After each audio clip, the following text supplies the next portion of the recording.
नमस्कार दोस्तों, स्वागत है आपका 8 अगस्त 2023 आपकी अपनी फूल पत्ती वाली क्लास में, जिसमें चर्चा करेंगे रोज की तरह करंट अफेयर से जुड़े 10 महत्वपूर्ण सवाल जो आपकी प्रतियोगी परीक्षाओं के लिए काफी महत्वपूर्ण होने वाले हैं। दोस्तों, यदि आपने हमारे पिछले करंट अफेयर की वीडियोज नहीं देखे हैं तो वो भी आप जरूर से देखें, जिसका लिंक इस वीडियो के नीचे कमेंट सेक्शन में मिल जाएगा। दोस्तों, वीडियो के लास्ट में जो कल के 10 क्वेश्चन थे हम उनका भी रिविजन करने वाले हैं, इसलिए आप वीडियो को लास्ट तक जरूर देखें। वीडियो काफी इंपॉर्टेंट होने वाला है। दोस्तों, यदि आप चैनल पर नए हैं तो प्लीज चैनल को सब्सक्राइब करें, वीडियो को लाइक करें और ज्यादा से ज्यादा इस वीडियो को अपने दोस्तों के साथ में शेयर करें। तो बिना किसी देरी के स्टार्ट करते हैं आज का पहला क्वेश्चन। पहला क्वेश्चन है, हाल ही में कमरे के तापमान वाले सुपर कंडक्टर LK99 की खोज किसने की है? तो हाल ही में सुपर कंडक्टर LK99 की खोज है, ये दक्षिण कोरिया के द्वारा की गई है। और ये सुपर कंडक्टर LK99 है, ये शून्य विद्युत प्रतिरोध प्रदर्शित करता है और ये बहुत ही कम टेम्परेचर पर यह पाया जाता है। पहली बार ये सुपर कंडक्टर है जो कमरे के तापमान पर खोजा गया है, तो इस प्रकार से कहा जा रहा है कि यह नई दुनिया की शुरुआत है। तो ये सभी पॉइंट्स आपको ध्यान रखना है। कुछ ललन टॉप बातें और ध्यान रखेंगे। डायनामाइट की खोज है, यह अल्फ्रेड नोबल के द्वारा की गई थी। इंसुलिन की खोज है, ये बेस्ट और बेटिंग के द्वारा की गई थी और इंसुलिन की कमी से जो रोग होता है उसे मधुमेह रोग कहा जाता है। एक्सरे की खोज है, ये WK रॉन्टेजन के द्वारा की गई थी और केंद्रक की खोज है, ये रॉबर्ट ब्राउन के द्वारा की गई थी। तो ये सभी ललन टॉप पॉइंट्स आपको ध्यान रखने हैं, आपकी परीक्षाओं की दृष्टि से ये काफी इंपॉर्टेंट है। दोस्तों, आगे बढ़ने से पहले मैं आपको बता दूं, इन सभी 10 क्वेश्चन की जो PDF है वो हमारे टेलीग्राम चैनल जीन स्टॉक पर मिल जाएगी, जिसका लिंक इस वीडियो के नीचे कमेंट सेक्शन में दिया हुआ है। यहां जाकर आप PDF डाउनलोड कर सकते हो। दोस्तों, यदि आपको ये वीडियो पसंद आ रहा है तो प्लीज वीडियो को लाइक करें और यदि आपने अभी तक हमारे चैनल को सब्सक्राइब नहीं किया है तो प्लीज चैनल को सब्सक्राइब भी करें और इस वीडियो को ज्यादा से ज्यादा अपने दोस्तों के साथ में शेयर करें। आगे बढ़ते हैं। नेक्स्ट क्वेश्चन है, हाल ही में विश्व स्वास्थ्य संगठन ने किसे 18वां ट्रैकोमा मुक्त देश घोषित किया है? तो हाल ही में WHO के द्वारा 18वां ट्रैकोमा मुक्त देश है जो इराक को घोषित किया है। तो यह आपको ध्यान रखना है। जो ट्रैकोमा रोग है, इससे प्रभावित होने वाला अंग है जो आंख है, जो इससे प्रभावित होती है और क्लेमार्डिया जो जीवाणु है, इसके संचरण से यह रोग होता है। तो यह भी आपको ध्यान रखना है। कुछ ललन टॉप बातें और ध्यान रखेंगे। मिजल्स रोग, जिसे जर्मन खसरे के नाम से भी जाना जाता है, यह हाल ही में मिजल्स मुक्त देश है जो भूटान और तिमोर लेस्ते को घोषित किया है WHO के द्वारा। और तिमोर लेस्ते है, ये हाल ही में आसियान का 11वां सदस्य देश बना है। तो ये भी आपको ध्यान रखना है। जीरोपैथेलिया रोग है, ये विटामिन A की कमी से होता है और आंख है जो इसमें सूख जाती है। तो ये सूज नहीं, सूख है। तो आंख है जो इसमें सूख जाती है। निकट दृष्टि दोष है, इसमें अवतल लेंस का यूज किया जाता है और निकट दृष्टि दोष में जो दूर की वस्तु है वो साफ दिखाई नहीं देती है। दूर दृष्टि दोष है, इसमें उत्तल लेंस का यूज किया जाता है और दूर दृष्टि दोष में जो निकट की वस्तु है वो दिखाई नहीं देती है। तो यह आपको ध्यान रखना है। नेक्स्ट क्वेश्चन है, चर्चा में रहा अरास डोरा गैस फील्ड को लेकर हाल ही में किन देशों के मध्य विवाद हुआ है? तो हाल ही में अरास डोरा जो गैस फील्ड है, इसको लेकर जो विवाद हुआ है वो सऊदी अरब, कुवैत और ईरान के मध्य विवाद हुआ है। स्वामित्व को लेकर ये विवाद हुआ है और इस फील्ड में प्राकृतिक जो गैस है उसके भंडार पाए जाते हैं। सऊदी अरब और कुवैत है, ये इस फील्ड पर अपना अधिकार जता रहे हैं, जबकि ईरान है जो इस फील्ड पर अपना स्वामित्व है जो बता रहा है। तो इसको लेकर ये विवाद है जो पनपा हुआ है। तो ये आपको ध्यान रखना है। कुछ ललन टॉप बातें और ध्यान रखेंगे। चाबहार बंदरगाह है, ये ईरान में स्थित है और इसका निर्माण है जो भारत के द्वारा किया गया था। भूमध्य सागर व लाल सागर को जो जोड़ती है उसे हम सुएज नहर जल संधि के नाम से जानते हैं। लाल सागर और अदन की खाड़ी को बाब उल मंडेव जल संधि जोड़ती है और इसे आंसुओं के द्वार के नाम से जाना जाता है। फारस की खाड़ी और ओमान की खाड़ी को हारमुज जल संधि जोड़ती है। और हाल ही में जूनियर कबड्डी विश्व चैंपियनशिप का आयोजन हुआ है।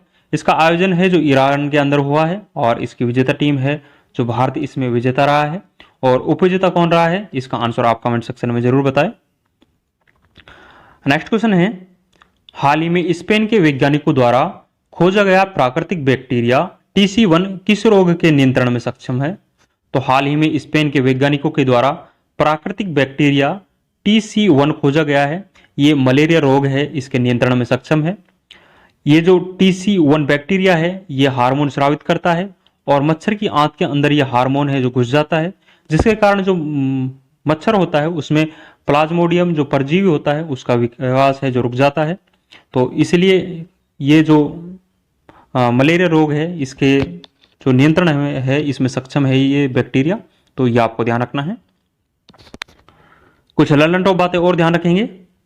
निंद्रा रोग का वाहक है जो सीसी फ्लाई मच्छर है, ये निंद्रा रोग का वाहक है। कालाजार जो रोग है इसका वाहक सैंड फ्लाई मच्छर है। तो ये आपको ध्यान रखना है। मॉस्क्यूरिस है ये मलेरिया की पहली वैक्सीन है और मलेरिया रोग है इससे प्रभावित होने वाला अंग है जो RBC है। नेक्स्ट क्वेश्चन देखेंगे, विश्व स्तनपान सप्ताह 2023 कब मनाया गया है? तो हाल ही में विश्व स्तनपान सप्ताह 2023 मनाया गया है। ये स्तनपान सप्ताह है जो 1 से लेकर 7 अगस्त के मध्य में सेलिब्रेट किया जाता है। इसकी शुरुआत है जो 1992 से इसकी शुरुआत की गई थी और इस वर्ष जो इसकी थीम रही है वो लेट्स मेक ब्रेस्ट फीडिंग इसकी थीम रही है। तो ये भी आपको ध्यान रखना है। कुछ ललन बातें और ध्यान रखेंगे। अर्थ ओवरशूट डे है ये 2 अगस्त को सेलिब्रेट किया जाता है और हाल ही में प्लास्टिक ओवरशूट डे है जो पहली बार सेलिब्रेट किया गया है और यह 28 जुलाई को मनाया गया है। भाला फेंक दिवस है ये 7 अगस्त को सेलिब्रेट किया जाता है। 7 अगस्त के दिन ही टोक्यो ओलंपिक में जो जेवलिन थ्रो नीरज चोपड़ा है इनके द्वारा भाला फेंक प्रतियोगिता में भाला फेंक में स्वर्ण पदक जीता गया था। तो यह आपको ध्यान रखना है। इसी के कारण 7 अगस्त को भाला फेंक दिवस के रूप में सेलिब्रेट किया जाता है। 7 अगस्त को ही राष्ट्रीय हथकरघा दिवस के रूप में भी सेलिब्रेट करते हैं। अंतर्राष्ट्रीय हाथी दिवस है ये 12 अगस्त को सेलिब्रेट किया जाता है और 12 अगस्त के दिन ही अंतर्राष्ट्रीय युवा दिवस के रूप में भी सेलिब्रेट करते हैं। भारत छोड़ो आंदोलन दिवस है ये 9 अगस्त को सेलिब्रेट किया जाता है। तो ये भी आपको ध्यान रखना है। नेक्स्ट क्वेश्चन है, हाल ही में भारत सरकार ने किस देश से आयातित ऑप्टिकल फाइबर पर 5 साल के लिए एंटी डंपिंग शुल्क लगाया है? तो हाल ही में ऑप्टिकल फाइबर आयात पर 5 साल के लिए जो एंटी डंपिंग शुल्क है ये दक्षिण कोरिया, चीन और इंडोनेशिया देश के ऊपर भारत सरकार के द्वारा लगाया गया है। इस एंटी डंपिंग शुल्क को लगाने के पीछे जो प्रमुख उद्देश्य है वो भारतीय उद्योगों को सुरक्षा प्रदान करना और जो इन देश के द्वारा सस्ता सामान है जो बेचा जा रहा है भारत को उस पर रोक लगाने के लिए ये एंटी डंपिंग शुल्क है जो लगाया गया है। तो ये आपको ध्यान रखना है। कुछ ललन टॉप बातें और ध्यान रखेंगे। माउंट मेरापी माउंट सिनाबुंग ज्वालामुखी है ये इंडोनेशिया में स्थित है। उत्तरी कोरिया और दक्षिण कोरिया को जो अलग करती है उसे 38 डिग्री अक्षांश रेखा के नाम से जाना जाता है। पंचशील समझौता है ये भारत और चीन के मध्य में 1954 में होता है। सुमात्रा, जावा द्वीप और बोर्नियो द्वीप है ये इंडोनेशिया में स्थित है। तो ये भी आपको ध्यान रखना है। नेक्स्ट क्वेश्चन है, हाल ही में लॉन्च किया गया देश का पहला अंडर वाटर बारूदी सुरंगों का पता लगाने वाला वाहन कौन सा है? तो हाल ही में अंडर वाटर बारूदी सुरंगों को पता लगाने वाला जो वाहन है वो निराक्षी है और हाल ही में इसको लॉन्च किया गया है भारत के द्वारा। इसका निर्माण है जो गार्डन रिच शिप बिल्डर्स के द्वारा इसका निर्माण किया गया है जो कि कोलकाता में स्थित है। ये जो वाहन है ये 300 मीटर की गहराई पानी में 300 मीटर की गहराई और 4 घंटे तक रह सकता है। तो ये भी आपको ध्यान रखना है। कुछ ललन टॉप बातें और ध्यान रखेंगे। जल दोस्त एयरबोट है इसको हाल ही में बेंगलुरु से लॉन्च किया गया है और ये झील और नदी से खरपतवार को कम करने के लिए खरपतवार को नष्ट करने के लिए जल दोस्त एयरबोट लॉन्च किया गया है। परमाणु बम है ये जो विस्फोट होता है ये नाभिकीय विखंडन अभिक्रिया है। इसको जो परमाणु बम है इसके विस्फोट को नाभिकीय विखंडन अभिक्रिया कहा जाता है। वर्णास्त्र है जो हैवी वेट टारपीडो है। INS विक्रांत के बारे में बात करें तो ये भारत का पहला स्वदेशी विमान वाहक पोत है और 2 सितंबर 2022 को कोची से इसको लॉन्च किया गया था। नेक्स्ट क्वेश्चन है, हाल ही में गेंडों के संरक्षण के लिए राइनो टास्क फोर्स के गठन की घोषणा किसने की है? तो हाल ही में गेंडों के संरक्षण के लिए राइनो टास्क फोर्स की गठन की घोषणा है ये बिहार के द्वारा की गई है। इसका गठन है जो बिहार में स्थित वाल्मीकि जो टाइगर राष्ट्रीय उद्यान है इसमें इसका गठन किया गया है जो कि पश्चिमी चंपारण में स्थित है और ये बिहार का एकमात्र राष्ट्रीय उद्यान है। कुछ ललन टॉप बातें और ध्यान रखेंगे। काजीरंगा राष्ट्रीय उद्यान है ये असम में स्थित है और एक सींग गेंडों के लिए प्रसिद्ध है। वन्यजीव संरक्षण बॉन्ड है ये हाल ही में वर्ल्ड बैंक के द्वारा जारी किया गया है। काले गेंडों के संरक्षण के लिए ये वर्ल्ड बैंक के द्वारा वन्यजीव संरक्षण बॉन्ड जारी किया गया है। हर घर गंगा जल अभियान है, ये बिहार राज्य में प्रारंभ किया गया है। पहली बौद्ध संगीति का आयोजन है जो राजगृह के अंदर होता है। तो एक बार हम जितनी भी बौद्ध संगीतियों का आयोजन हुआ है उनको एक बार फटाक से देख लेते हैं। आप बौद्ध संगीति का स्थान है जो एक ट्रिक के माध्यम से ध्यान रख सकते हो। RVP और K ट्रिक हो जाएगी इसकी। मतलब पहली बौद्ध संगीति है जो राजगृह में, दूसरी वैशाली में, तीसरी पाटलिपुत्र में और चौथी बौद्ध संगीति है जो कुंडलवन कश्मीर में होती है। तो ये ट्रिक के माध्यम से इनके आप स्थान ध्यान रख सकते हो। नेक्स्ट क्वेश्चन है, राष्ट्रीय हथकरघा दिवस 2023 कब मनाया गया है? तो हाल ही में 7 अगस्त को राष्ट्रीय हथकरघा दिवस मनाया गया है। इस दिवस को मनाने की शुरुआत है ये 7 अगस्त 2015 को होती है। वोकल फॉर लोकल थीम के साथ में इस दिवस को पहली बार सेलिब्रेट किया गया था। 7 अगस्त 1905 को बंगाल विभाजन के विरोध में कलकत्ता के टाउन हॉल में विदेशी वस्तुओं का बहिष्कार किया गया था और स्वदेशी आंदोलन की शुरुआत 7 अगस्त को हुई थी। इसी के उपलक्ष्य में 7 अगस्त को राष्ट्रीय हथकरघा दिवस के रूप में सेलिब्रेट करते हैं। तो ये आपको ध्यान रखना है। कुछ ललंटो बातें और ध्यान रखेंगे। बंगाल विभाजन के समय जो वायसराय था वो लॉर्ड कर्जन था। बंगाल के पहले वायसराय थे वो लॉर्ड कैनिंग थे। भारत के पहले गवर्नर जनरल के बारे में बात करें तो लॉर्ड विलियम बेंटिंग है जो भारत के पहले गवर्नर जनरल थे। बंगाल के पहले गवर्नर के बारे में बात करें तो वो रॉबर्ट क्लाइव थे जो कि बंगाल के पहले गवर्नर थे। तो ये भी आपको ध्यान रखना है। आज का अंतिम क्वेश्चन देखेंगे, हाल ही में G20 देशों की कला प्रदर्शनी का शुभारंभ कहां हुआ है? तो हाल ही में G20 देशों की जो कला प्रदर्शनी है इसका शुभारंभ बिहार के अंदर हुआ है और इसमें जो थीम रही है वो टुगेदर विद वी आर्ट इसकी थीम रही है। तो ये भी आपको ध्यान रखना है। कुछ ललंटो बातें और ध्यान रखेंगे। G20 संस्कृति कार्य समूह की जो पहली बैठक है ये खजुराहो के अंदर होती है और दूसरी बैठक भुवनेश्वर में होती है और हाल ही में जो तीसरी बैठक है वो हम्पी कर्नाटका में आयोजित हुई है। G20 2024 की अध्यक्षता है ये ब्राजील करने वाला है और G20 2023 की अध्यक्षता है जो भारत के द्वारा की गई है और भारत ने वन अर्थ वन फैमिली और वन फ्यूचर और मतलब वसुदेव कुटुंबकम थीम के साथ में G20 2023 की अध्यक्षता की है। भारत का शेरपा है जो इसमें अमिताभ कांत जी है, इसमें भारत का शेरपा रहा है। G20 2023 का जो होस्ट कंट्री थी वो इंडोनेशिया थी। तो ये भी आपको ध्यान रखना है। दोस्तों ये 10 इंपॉर्टेंट क्वेश्चन हमने आज के डिस्कस किए हैं। जो कल के 10 इंपॉर्टेंट क्वेश्चन थे उनका भी एक बार क्विक रिवीजन कर लेते हैं। तो पहला क्वेश्चन था, हाल ही में यूक्रेन शांति वार्ता कहां आयोजित हुई है? तो हाल ही में जो यूक्रेन शांति वार्ता है ये जद्दाह सऊदी अरब में आयोजित हुई है।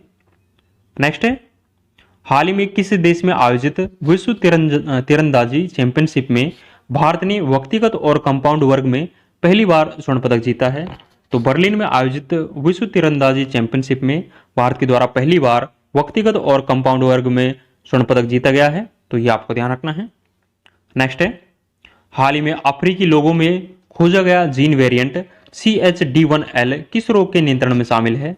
तो ये CHD1L जो वेरिएंट है ये एड्स के रोग में शामिल है। तो ये आपको ध्यान रखना है। हाल ही में चर्चा में रहा आइंस्टीन क्रॉस का संबंध किससे है? तो आइंस्टीन क्रॉस है इसका संबंध है जो दुर्लभ खगोलीय घटना से है। नेक्स्ट है, इसरो का चंद्रमा की कक्षा में सफलतापूर्वक प्रवेश करने वाला मिशन कौन सा है? तो चंद्रमा की जो कक्षा है इसमें सफलतापूर्वक प्रवेश करने वाला जो मिशन है इसरो का, तो चंद्रयान फर्स्ट, सेकंड और थर्ड है जो कि तीनों मिशन सफलतापूर्वक इसरो की जो कक्षा है उसमें प्रवेश कर चुके हैं। तो ये आपको ध्यान रखना है। नेक्स्ट है, प्रतिवर्ष हिरोशिमा दिवस कब मनाया जाता है? तो प्रतिवर्ष जो हिरोशिमा दिवस है ये 6 अगस्त को सेलिब्रेट किया जाता है।